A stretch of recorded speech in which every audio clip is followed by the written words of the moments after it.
Hello, hello, beautiful souls. Welcome back to my channel. If you are brand new here, welcome. I'm Bonnie, Old Soul Mermaid, and today we're going to see if we can do a little bit of energy cleansing, space cleansing. We're going to take a look at a few decks and see if I still really need them in my collection and in my space. So if that sounds of interest to you, stick around.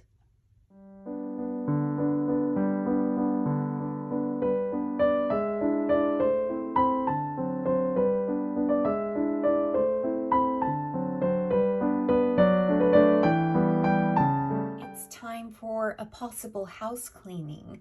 Now, I have several decks that have not in my collection that have not been used. They have not been loved because I have other decks that I reach for more often. And because of those decks, I haven't been called to use certain decks. So the first one on the possible chopping block is The Beginner's Guide to Tarot by Juliet Sharman Burke. It's a beginner set, and it has one of these slide open boxes here. Now, I'll tell you what I like and what I don't like. The first thing is, this is a great book for a beginner because, as you can see here, we've got the page for the Eight of Cups. You've got symbolism, you know, you've got the meaning of the symbolism, and it's pointing out the symbols in the cards. So like, for instance, here there's the moon. If you can see in this black and white picture, the moon is in its waning phase, symbolizing that something is ending. Okay, the mountains are barren, giving no clue to what lies ahead. The figure has turned his back on the past. The neatly stacked cups indicate that care has been taken. So, and then it has a theme down here, regeneration. It has the divinatory meaning. So it's a nice book. It's a really, really nice book. You get it's black and white, but the pictures are nice and large. Now you can see I haven't been called to work with this deck because half of the deck is still in the plastic wrap. Or in the plastic sleeve. Now, it's in one of these two-piece, tray boxes, which is, I will tell you, it's not my fave because, yeah, what you got to do. So that's the tray. And we'll pull out the stack that I did unwrap. Okay, and we'll get in a little bit closer so you can see the artwork. Now, this is like a semi-gloss cardstock. It's not the thickest, but for those of you who like to riffle shuffle, it's, good cardstock to riffle shuffle. I don't know if it feels like it has a core, that it has a good snapback, that it will hold its shape. The edges are a little bit rough, and those are the backs, just very, matches with my my spread cloth, altar cloth, but yeah, that's a really good match. Come to think of it, the artwork is very, what I'll say, adequate. It's not imaginative. I would say it has a little bit more character as far as the expressiveness than a traditional RWS. I think I like that Eight of Swords. But so it could be a nice alternative for someone who's not,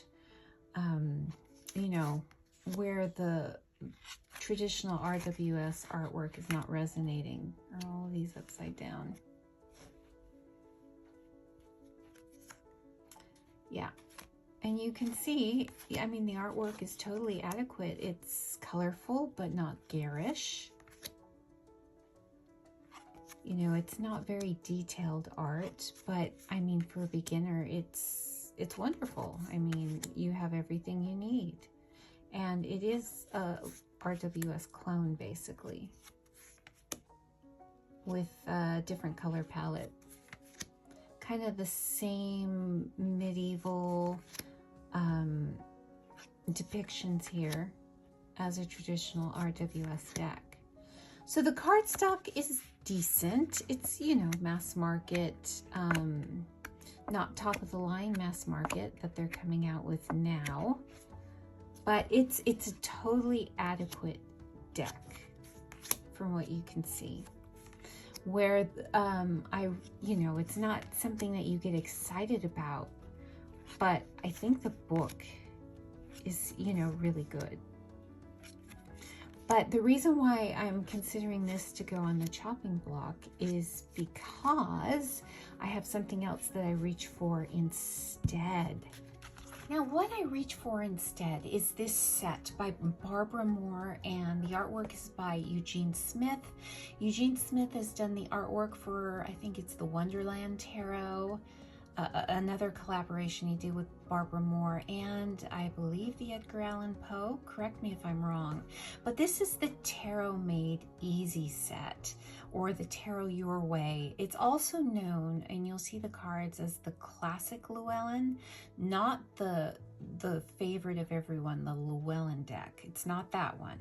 This one is known as the Classic Llewellyn deck, and I think it used to come, or maybe it still does, in a yellow box with the Fool card on the front. Yeah, a bright yellow box.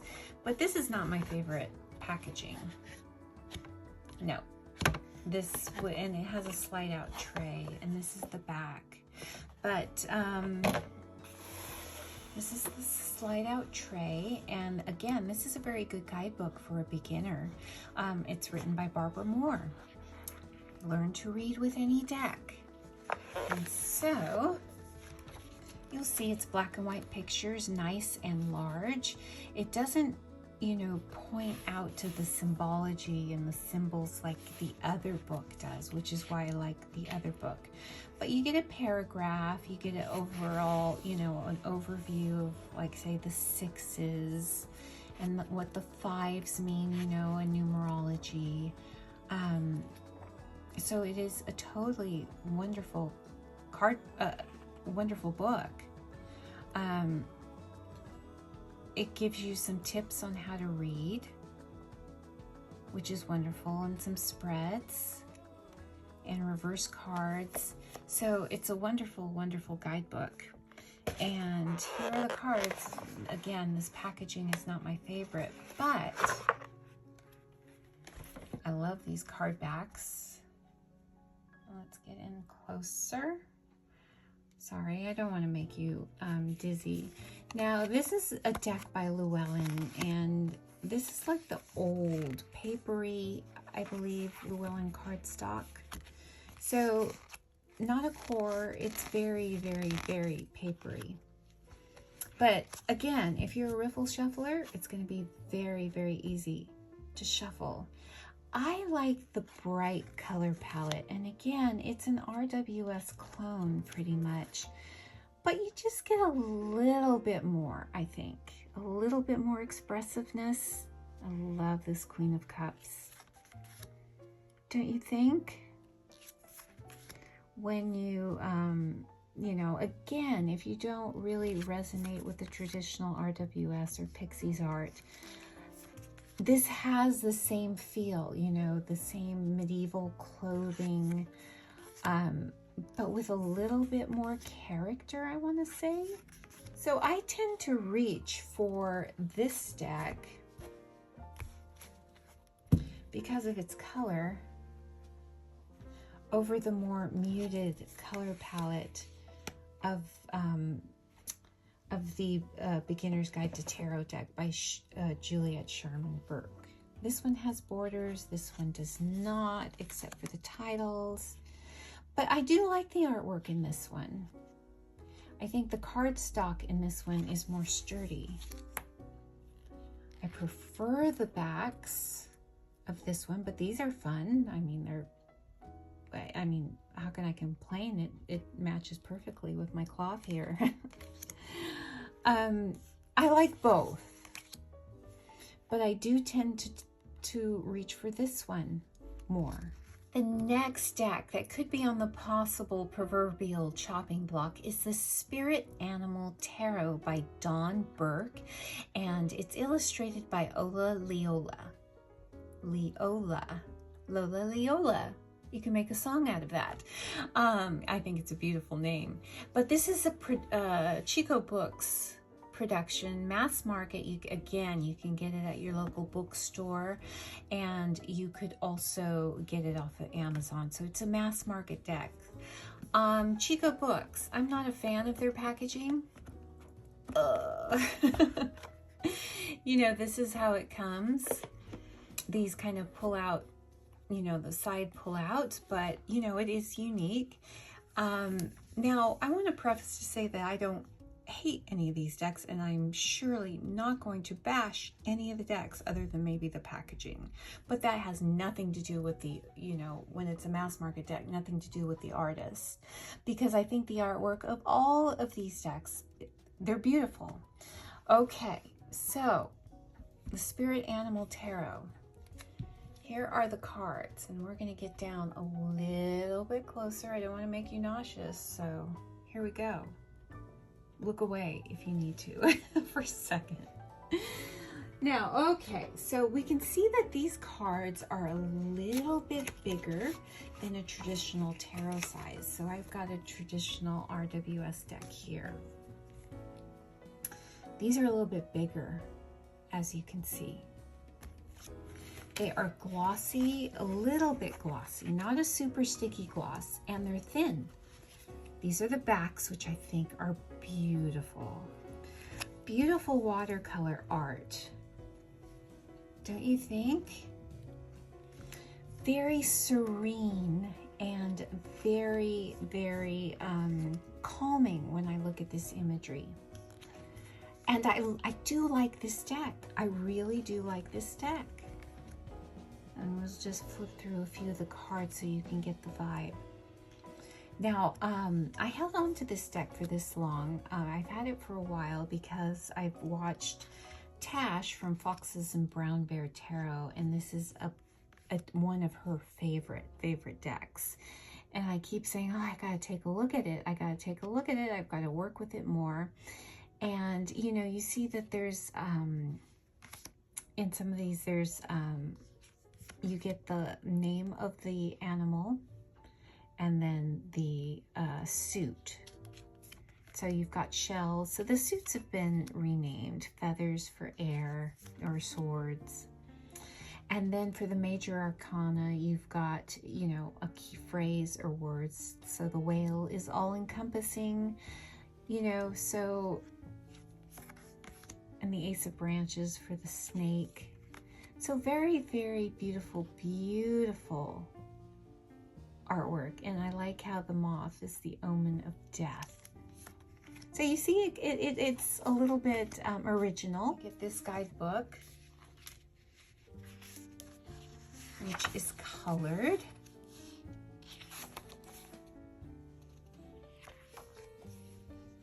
And you get how to read the cards. You get a sample reading. And look what you get. Look what you get for the cards. Isn't that nice? So you get the traditional name of the card, you get keywords, and you get a message at the end. Let's see how beautiful this is. This is a beautiful, beautiful, beautiful guidebook. And now that I'm looking at it, the more I want to work with it. But I don't, because I have a couple of other decks. So one of the decks that I'm called to work with and reach for before the Spirit Animal Tarot is the Anima Mundi Tarot. This is a beautiful indie deck, animal-based, nature-based deck. See, it's just beautiful. Though smaller guidebook, you know, it's basically just a little white book. But this is linen cardstock.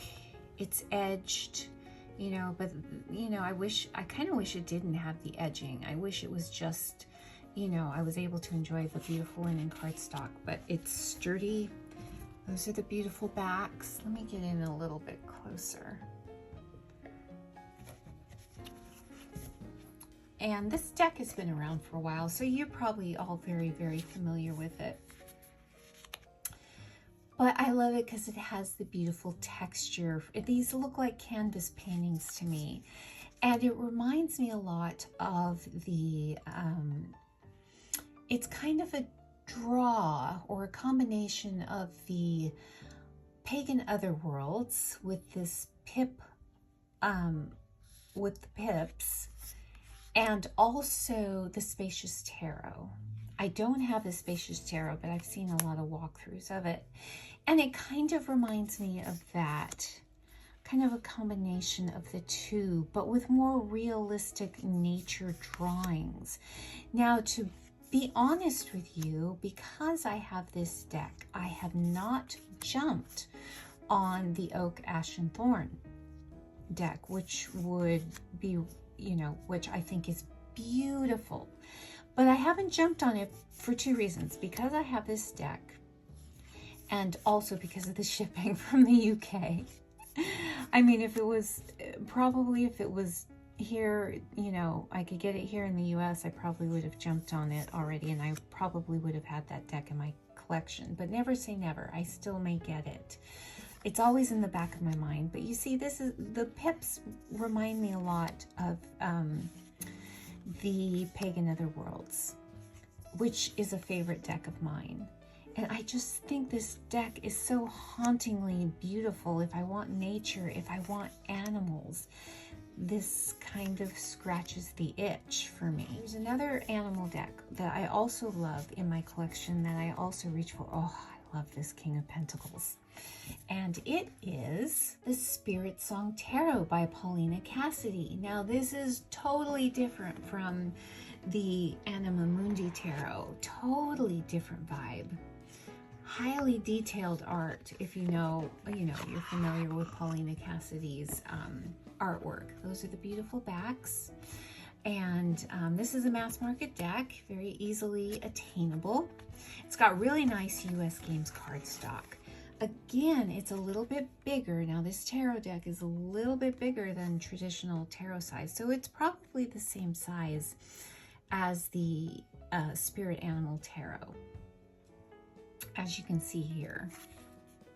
And I really like this cardstock. But I love the addition of the keywords. I love the vibe of this deck. It's more whimsical. Whereas the Anima Mundi was more photo, kind of realistic in the paintings, in the artwork. This is more whimsical, more fantasy, and it has a different vibe. You know, it's mood here. We're talking mood. So if I want an animal deck and I'm in a certain mood, this would suffice. If I'm kind of in a darker mood, more reflective, I would probably choose the Anima Mundi.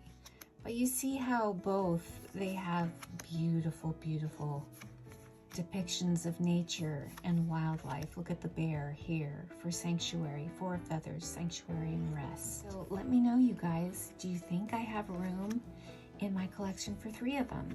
Maybe I should really try to work with the Spirit Animal Tarot before I make a choice. Let me know in the comments below what you're thinking. Now, here's a deck that has come and go from my collection a few times, and it is the Good Tarot by Colette Baron Reed. Yes, it's a Hay House production, mass market, easily attainable.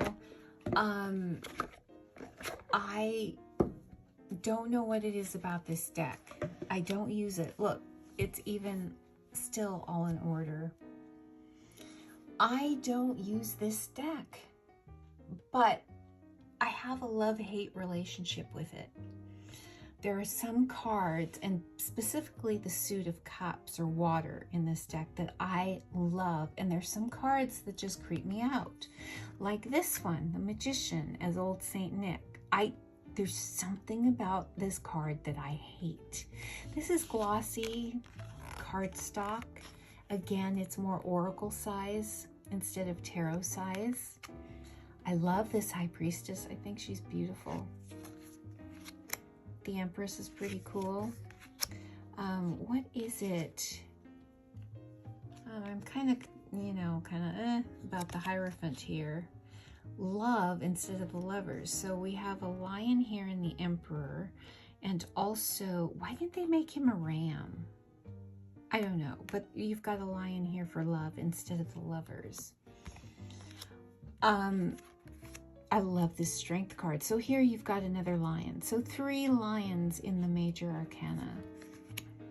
I do kind of dig this Hermit card, but I'm not going to go through the whole deck for you, but we'll just skip and mosey on over to the Suit of Water. All right, this is kind of a freaky little page of water. I don't know. There's something freaky about it. But for most of the suit, the Messenger of Water, I love this underwater kind of scene and depiction of underwater life and humanoid underwater life. I'm a Pisces, y'all. I dig this stuff. I think it's totally cool, and I think it's because of this suit, the cards in this suit, that I keep the deck. Because I enjoy looking at it, but I don't really pull it out that often just to look at. I think this is beautiful. Beautiful, beautiful.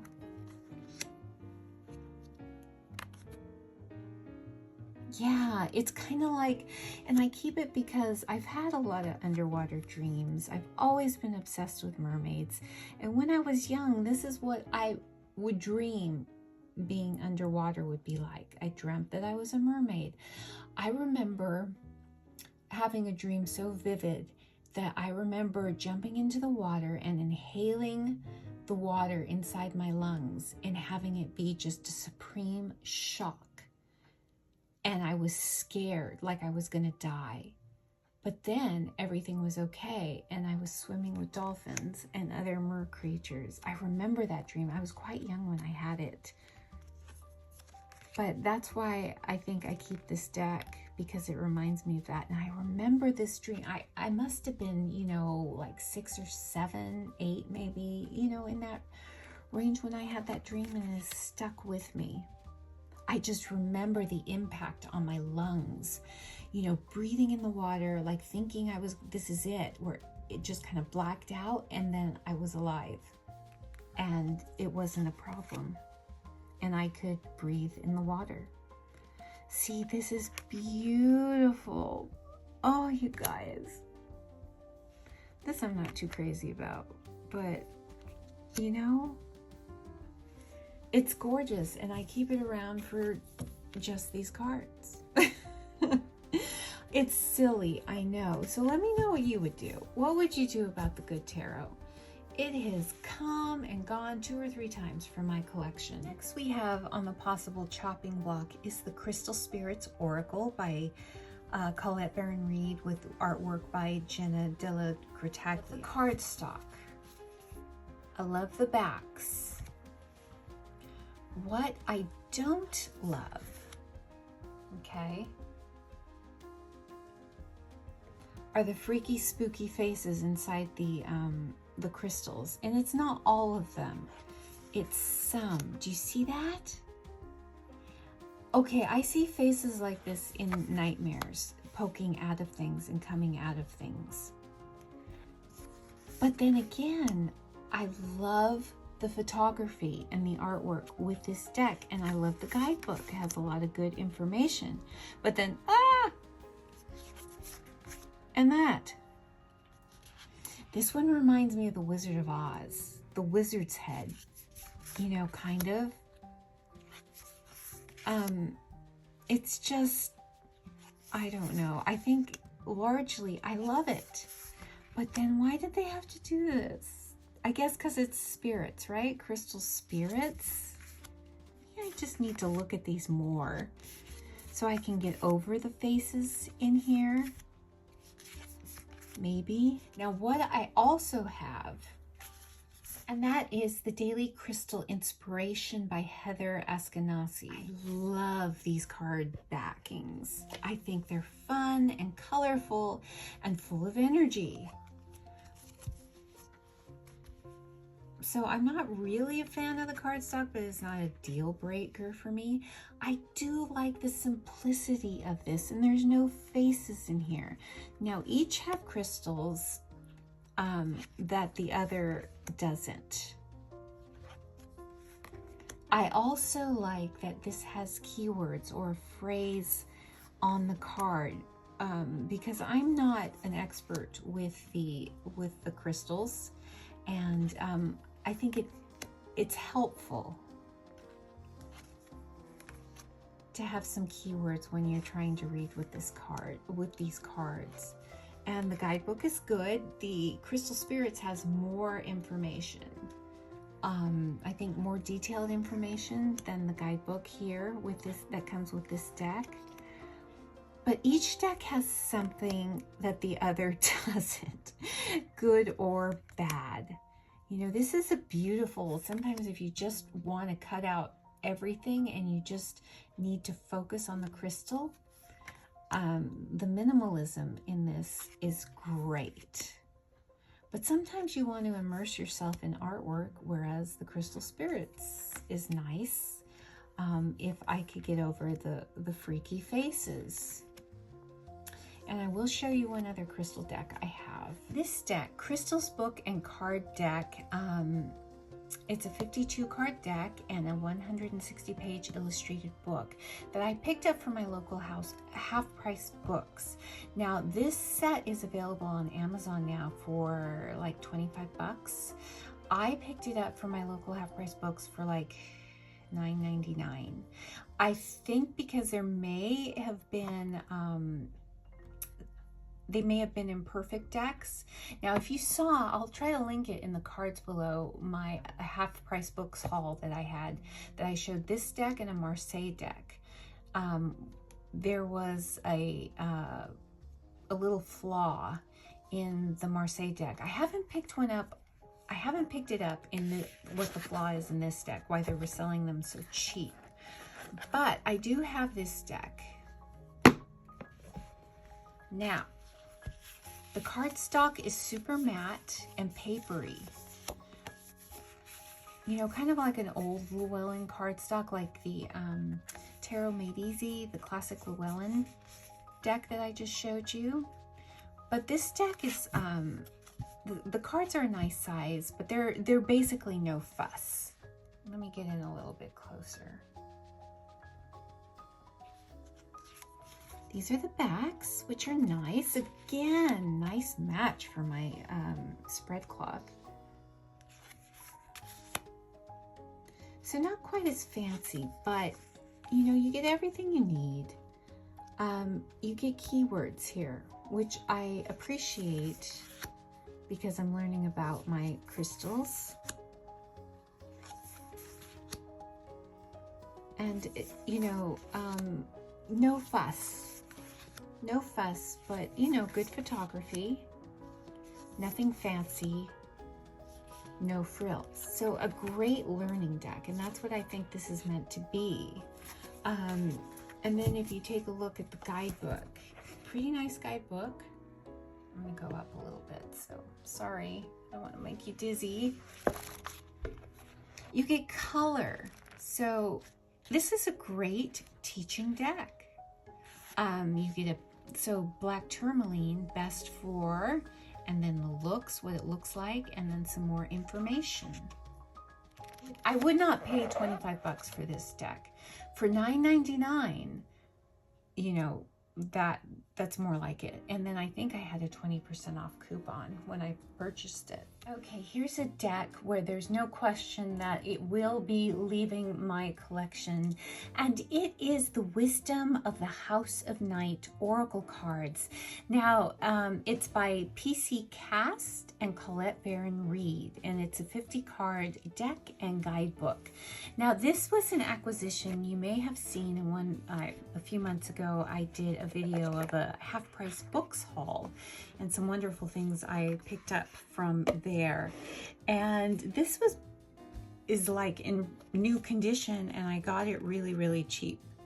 So I posed a question. I thought that this had a theme or a story to it, and excuse me, there were a couple of you that pointed out that The Wisdom of the House of Night, it's like a series of young adult novels.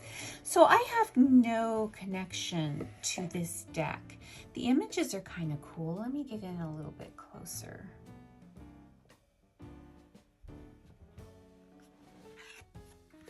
And these are the backs.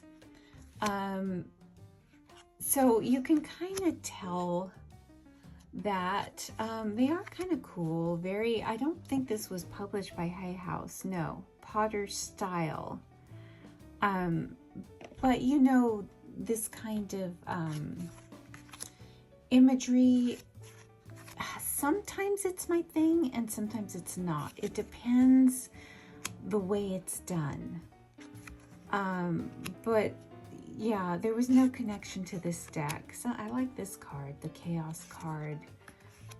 You know, that's a cute love card. Complicated. It's kind of like Hay House production phoning it in. If you get my meaning. I mean, there are some good cards in here.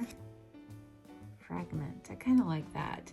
But yes, I have not worked with this deck, have not been called to work with this deck, and I could probably see without looking into my crystal ball, I will not be called to work with this deck. So let me know all your thoughts. Any of these decks that I'm considering rehoming, are they favorites of yours? Let me know how they've worked for you. Let me know in the comments below. I need some help, you guys, because I'm totally undecided. I just don't want to regret and make a rash decision. So let me know what you're thinking. It might help me make a decision. So with that, I will leave you to get on with your beautiful day. Bye for now.